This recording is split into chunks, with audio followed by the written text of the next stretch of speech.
Are you under final order of civil penalty for violating Section 274C of the Immigration and Nationality Act for use of fraudulent documents?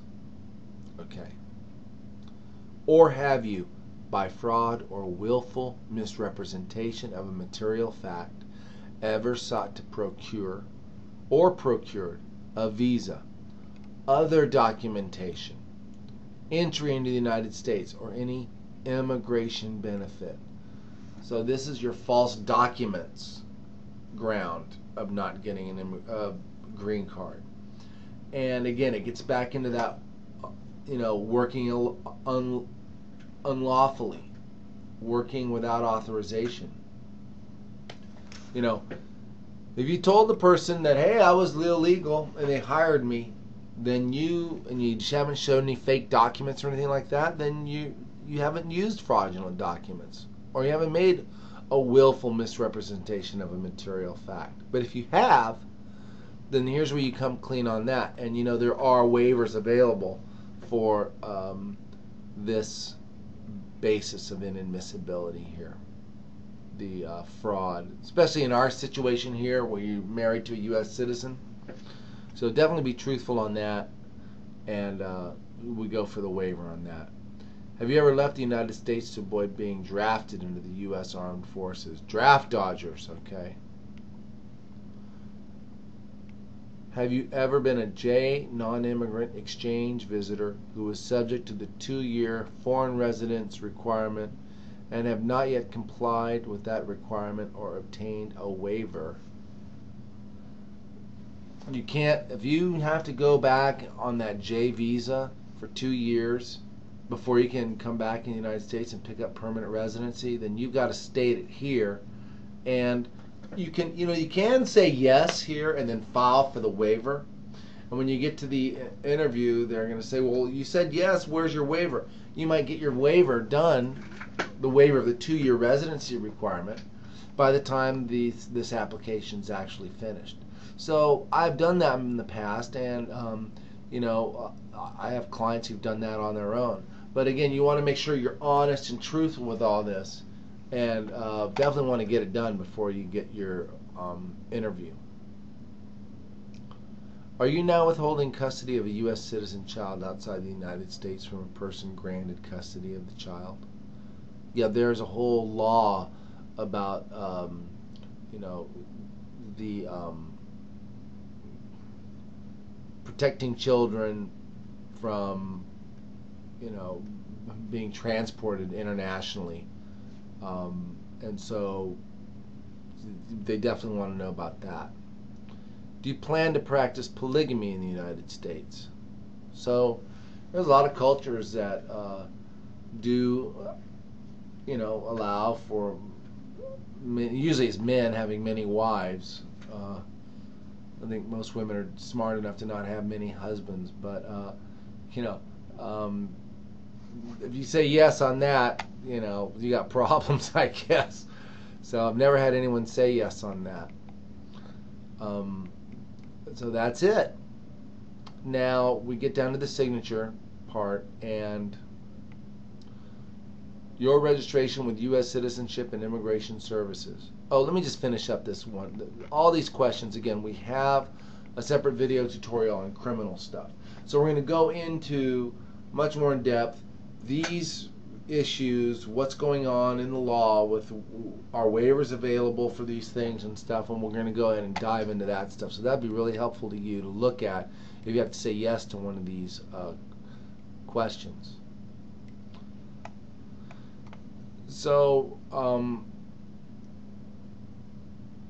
this is the part where they talk about registration.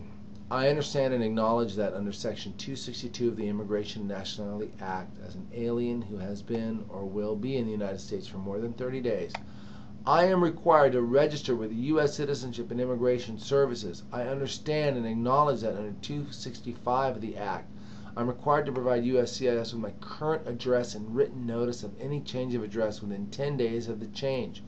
I understand and acknowledge that USCIS will use the most recent address that I provide to the USCIS on any form containing these acknowledgments for all purposes, including the service of a notice to appear, should it be necessary for the USCIS to initiate removal proceedings against me. I understand and acknowledge that if I change my address without providing written notice to the USCIS, I'll be held responsible for any communication sent to me at the most recent address that I provided the USCIS. I further understand and acknowledge that if removal proceedings are initiated against me and I fail to attend any hearing, including an initial hearing based on service of the notice to appear at the most recent address that I provided to the USCIS or is otherwise provided by law, I may be ordered removed in my absence, arrested and removed from the United States. Bottom line, they want to know when you're in this adjustment of status and you're filing this application, you keep them apprised of your current address. Because if your case is denied and you don't provide them with your current address, when they send out the denial notice, a lot of times the next thing they send out is a request for you to appear in court because you don't have any status anymore. And they know that, and they have your whole immigration history right in front of you, so they're saying come to court because you got to talk to an immigration judge now. And if your address is not current and you don't get that notice, you're going to be deported because you didn't show up. And that is very, very bad and tough to deal with. So that's why they're saying this in here. Keep us updated with your address because we will deport you and there'll be nothing you can do about it. Selective service registration. Well, yeah, they just want you to, apply for the draft. The following applies to you if you are a male. He's 18 years old but not yet 26 years old who is required to register with the Selective Service System. I understand that my filing this adjustment of status application with the U.S. Citizenship and Immigration Services authorizes USCIS to provide certain registration information to the Selective Service System in accordance with the Military Selective Service Act. Upon USCIS acceptance of my application, I authorize USCIS to transmit to the Selective Services System my name, current address, Social Security number, date of birth, and the date I filed the application for the purposes of recording my Selective Service registration as of the filing date. If, however, the USCIS does not accept my application, I further understand that, if so required, I am responsible for registering with the Selective Service by other means, provided I have not yet reached age 26. This is all important because when you get to your citizenship, after you've had permanent residence for 3 years based on marriage, or 5 years if you guys get divorced, then they want to know if you registered for the draft. They see that as being a moral issue. And so they want to know, because in a citizenship, you're defending the country. You're willing to take up arms to defend the country. And if you haven't registered for the Selective Service, they're going to wonder, your real commitment to take up arms and fight for the United States. So it's important that you do that. Applicant certification, they're swearing under penalty of perjury. Signature, print your name, date, and the phone number there. And then signature person preparing form if other than above. And that's where I would sign that. So that is it. That is the I-485. And again, the procedures section talks about the different types of documents you need to provide in support of this application. But it's pretty straightforward. It's really, cancel that. It's really not that straightforward. There's a lot of nuance, a lot of complexity. And you made it through the application, so congratulations.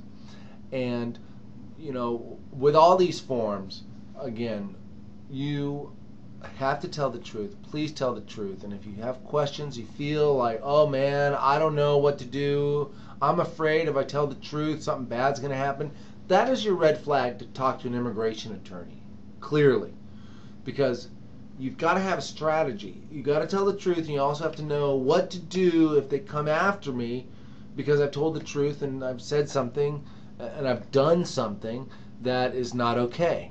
So with this application here, the criminal one, entering illegally, all those other video tutorials are going to be very important for you.